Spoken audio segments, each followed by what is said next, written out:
Hello बच्चों, मैं आपका यार सर की स्टूडेंट का डायरेक्टर है। और चलिए आज हम लोग समझते हैं कुछ इंपॉर्टेंट इन्फॉर्मेशन। यानी ये कोई अलग से लेक्चर, अलग से टॉपिक नहीं है, इसमें हम लोग कुछ इंपॉर्टेंट इन्फॉर्मेशन जानेंगे इकोलॉजी के बारे में।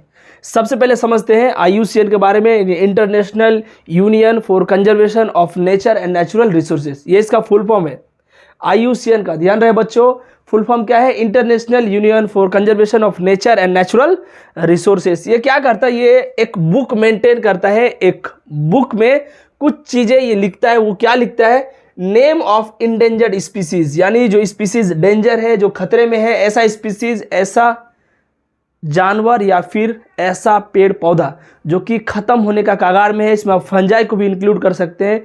उसको इस बुक में, रेड डाटा बुक में लिखा जाता है उसका नाम, ताकि उसमें स्पेशली ध्यान दिया जा सके। जो भी इंडेंजर्ड स्पीसीज मैंने आपको पढ़ाया, वो सब इंडेंजर्ड स्पीसीज का नाम आपको रेड डाटा बुक में मिलेगा। सवाल ये है कि ये बुक को मेंटेन कौन करता है? तो आपको बोलना है IUCN। इसमें क्या क्या रहता है? एनिमल्स, प्लांट्स, फंजाई भी रहता है। उसके बाद अगर बात किया जाए साइलेंट वैली का, तो ये साइलेंट वैली इसका नाम में ही आ रहा है साइलेंट। साइलेंट मतलब यहाँ पर आवाज़ नहीं होता है। आप अक्सर सुने होंगे, जहाँ भी जंगल होगा तो रात के टाइम वहाँ से एक अजीब व गरीब आवाज़ आता है, जो एक इंसेक्ट का होता है। आपके भी अगल बगल से आते होंगे रात के समय। एक इंसेक्ट, एक कीड़ा मकोड़ा का आवाज़ होता है। लेकिन साइलेंट वैली एक इतना बड़ा जंगल है, लेकिन वहाँ से कोई भी आवाज़ नहीं आता, इसलिए इसका नाम ही दे दिया साइलेंट वैली। कहाँ पर है साइलेंट वैली? इसका दूसरा नाम भी है ट्रॉपिकल एवरग्रीन बोला जाता है इसको। ट्रॉपिकल एवरग्रीन फॉरेस्ट बोला जाता है बच्चों। और ये है आपका केरला में, केरला का पाल घाट इलाका में है। इसका अलग से क्यों नाम दिया गया? क्योंकि यहाँ से कोई भी नॉइस, कोई भी आवाज़ नहीं आता है। Declared as national reserve forest, इसको नेशनल रिजर्व फॉरेस्ट भी डिक्लेयर किया गया है। There is no noise during night, यहाँ रात को भी कोई भी प्रकार का आवाज़ नहीं मिलेगा आपको। सिकाडास आर नॉट फाउंड देयर, वहाँ पर जो है सिकाडास भी नहीं पाया जाता। ये क्या है? ये एक इंसेक्ट है। ये वही इंसेक्ट है जिसके कारण रात को आवाज़ आता है, एक किरकिरा सा आवाज़ आता है रात को। ये वही इंसेक्ट का नाम है। ये इंसेक्ट वहाँ पर पाया नहीं जाता है। अब देखिए, यहाँ पर जो भी चीज़ आपको बताया गया है, ये सिर्फ इंफॉर्मेटिव है। यानी सिर्फ आपको बस ध्यान इतना रखना है, IUCN red data book, endangered species, कुछ इस तरीके से। साइलेंट वैली केरला पालघाट में है। साइलेंट क्यों? क्योंकि वहाँ पर नॉइज नहीं होता है। इस तरीके से आपके टुकड़े टुकड़े में इनको याद रखना है। यहाँ पर उतना ज़्यादा दिमाग आपको नहीं लगाना है। ये वैसे ये लेक्चर जो है, ये आपका इंफॉर्मेटिव टाइप से, यानी कुछ चीज़ें आपको बताया जाएगा जो आपको ध्यान में रखना है। यहाँ सोचने समझने का इस लेक्चर में बहुत ही कम चीज़ें हैं। उसके बाद देखिए, यहाँ पर लिखा है डाइवर्सिटी विद इन कम्युनिटी, इसको बोला जाता है अल्फा डाइवर्सिटी।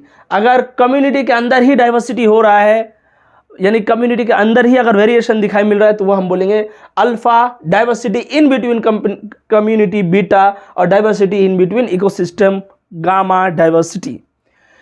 बच्चों, इसका सेकंड पार्ट में, यानी इसी लेक्चर का सेकंड पार्ट में मैं आपको और कुछ चीज़ें इन्फॉर्मेशन, मैंने डेट वगैरह, ईयर वगैरह बताऊंगा कि कुछ इंपॉर्टेंट पॉलिसीज़ वगैरह आया है, तो उसका जो ईयर ऑफ इस्टेब्लिशमेंट है, कब रिवाइज किया गया, कब बनाया गया, वो मैं आपको बताऊंगा। उससे पहले आप इन चीज़ों को नोट कर लीजिए। और बस ध्यान में रखना आपको इतना, जो भी चीज़ है उसका जो मेन पॉइंट्स है वो आपको ध्यान रखना है। Diversity with in community alpha, diversity in between community beta, diversity in between ecosystem gamma.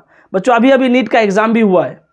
अगर आप कहीं और से भी पढ़ रहे हैं यूट्यूब से, अच्छी बात है। कहीं से फिजिक्स पढ़ रहे हैं, केमिस्ट्री पढ़ रहे हैं, और भी कुछ चैप्टर्स कहीं से आप पढ़ रहे हैं यूट्यूब से, ऑनलाइन और डिजिटल का यही फ़ायदा है कि आप बहुत जगह से बहुत सारा चीज़ पढ़ सकते हैं। लेकिन सिर्फ पढ़ने का मतलब ये नहीं है कि एग्ज़ाम निकल जाएगा। अब जिस भी टीचर से जो भी चीज़ें यूट्यूब में पढ़ रहे हैं, उन चीज़ों को एक बार उससे आया हुआ क्वेश्चन, उस चैप्टर का, उस टॉपिक का आया हुआ क्वेश्चन जो अभी अभी नीट में आया, उस क्वेश्चन को आप सॉल्व करके देखिए। अगर उस टॉपिक का क्वेश्चन आपसे बन रहा है, मतलब आप ठीक पढ़े हैं और दोनों तरफ का मामला ठीक है। नहीं तो अगर क्वेश्चन आपसे नहीं बन रहा है, तो फिर मैं कितना भी अच्छा पढ़ाऊं और आप कितना भी अच्छा पढ़ ले, उसका कोई फायदा नहीं है। क्योंकि अल्टीमेटली हम पढ़ते ही हैं क्वेश्चंस को करेक्ट करने के लिए, नीट एग्जाम को क्रैक करने के लिए, फोड़ने के लिए। तो बच्चों, अगर मैं ढेर सारा चीज़ आपको बता दिया, अब तक इकोलॉजी में हम स्पीसीज इंटरेक्शन पढ़ाए हैं, हम स्पीसीज के बारे में और भी ढेर सारा चीज़ आपको पढ़ाई। स्टार्टिंग में इकोलॉजी में लगभग इकोलॉजी हमारा पॉल्यूशन छोड़ के खत्म होने जा रहा है। तो इतना सारा चीज़ जो मैं आपको बताया, उसमें से कितना क्वेश्चन अब तक आया है, चाहे वो 2023 में हो, 22 में हो, 21 में हो, प्रीवियस ईयर का क्वेश्चन सॉल्व कीजिए।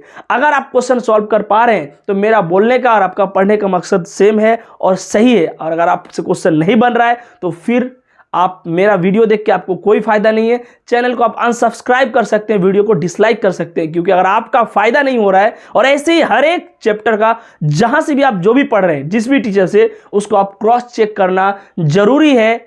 आप करंट इलेक्ट्रिसिटी पढ़ रहे हैं, आप मैग्नेटिज्म पढ़ रहे हैं, आप जो भी पढ़ रहे हैं मानिए फिजिक्स में थर्मो पढ़ रहे हैं, उनका क्वेश्चंस आपसे हो रहा है कि नहीं।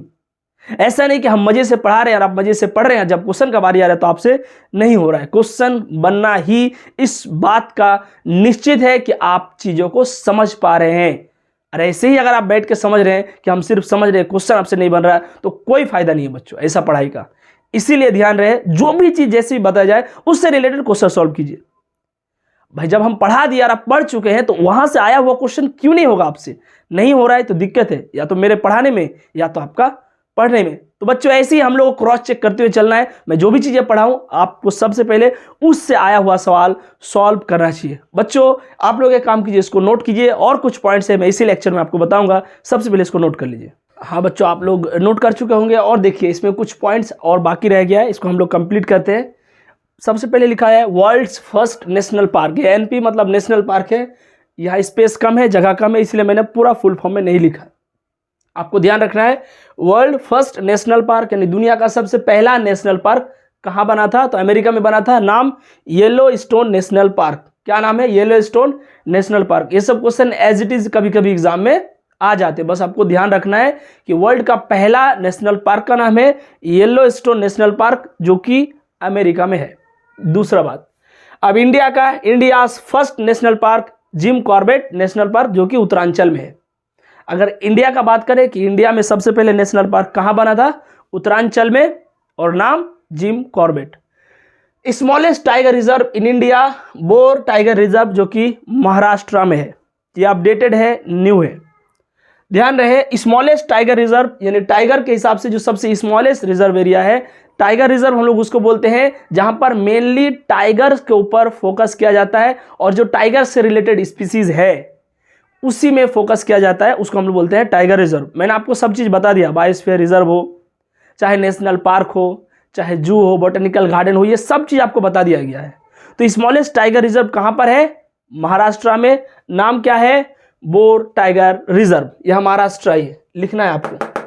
Largest tiger reserve in India, अब सबसे बड़ा टाइगर रिजर्व तो वो है नागार्जुना टाइगर रिजर्व। आप बोल सकते हैं नागार्जुना सागर सैसलम सेंचुरी।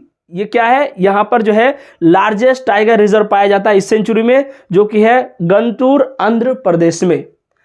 फिर है कि नंदन कनन जू, ये एक है भुवनेश्वर, नाम सुने, उड़ीसा में भुवनेश्वर, वहां पर नंदन कनन जू है। ये जो जू है ये मेनली फेमस है व्हाइट टाइगर्स के लिए। जनरली टाइगर का कलर व्हाइट नहीं होता है, लेकिन ये जू, ये चिड़ियाघर इसीलिए फेमस है क्योंकि वहां पर व्हाइट टाइगर का स्पीसीज मिलता है। व्हाइट यानी सफेद टाइगर मिलता है। नेशनल फॉरेस्ट पॉलिसी ये कब आया था? 1952 में नेशनल फॉरेस्ट पॉलिसी। सर ये पॉलिसी का काम क्या है? इसका काम ये कि नेचर को कंजर्वेशन करने के लिए रिवाइज किया गया 1988 को। फिर बोला जाए तो biodiversity act of India was passed in 2002 by Indian parliament. Indian parliament द्वारा बायोडाइवर्सिटी एक्ट को कानून का रूप दिया गया 2002 में, पार्लियामेंट द्वारा पास किया गया। फॉरेस्ट एक्ट आया 1927 में। वाइल्ड लाइफ प्रोटेक्शन एक्ट आया 1972 में, 2772। और बायोस्फीयर रिजर्व स्कीम 1986 में आया। ये सब का एक ही मकसद है, बस आपको याद रखना है, थोड़ा थोड़ा करके माइंड लगाना है। जो भी चीज़ें यहाँ पर है यही लेक्चर तक सीमित रहेगा और इसके बाद इस लेक्चर में और कुछ चीज़ ऐड नहीं करेंगे बच्चों हम लोग, क्योंकि इसके बाद जो हम लोग पढ़ेंगे वो अलग ही चीज़ रहेगा, इसलिए उसके लिए अलग लेक्चर करना जरूरी है।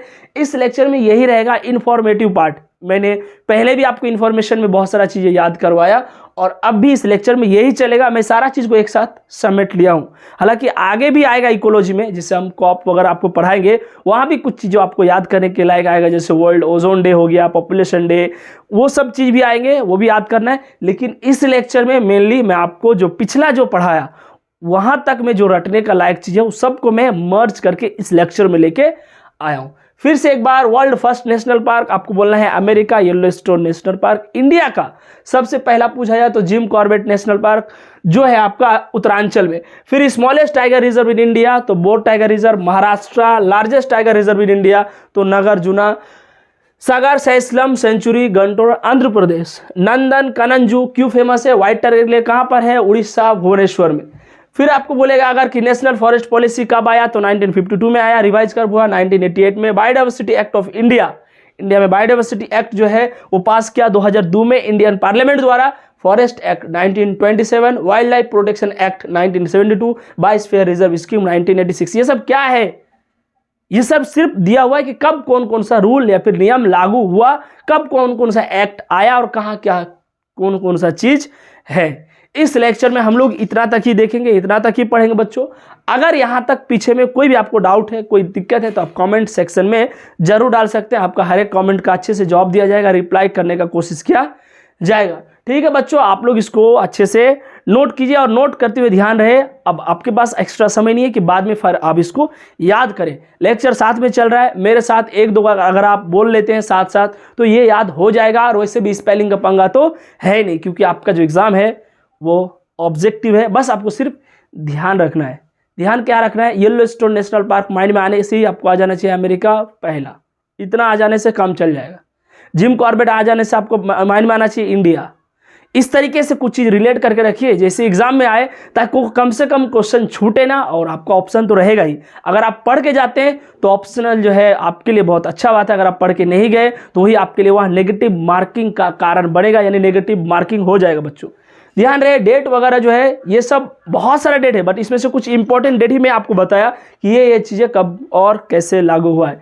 ठीक है बच्चों, आप लोग एक काम कीजिए, इसको सबसे पहले नोट कीजिए और फिर हम लोग मिलते हैं नेक्स्ट लेक्चर में। तब तक के लिए खुश रहिए, मस्त रहिए और ज़बरदस्त रहिए। ये लेक्चर थोड़ा छोटा हुआ बट कोई बात नहीं, हम इसमें दूसरे चीज़ को ऐड नहीं कर सकते क्योंकि ये ऑलरेडी एक टॉपिक है और इसके बाद एक नया टॉपिक शुरू करना पड़ेगा। ठीक है बच्चों, आप लोग इसको नोट कीजिए।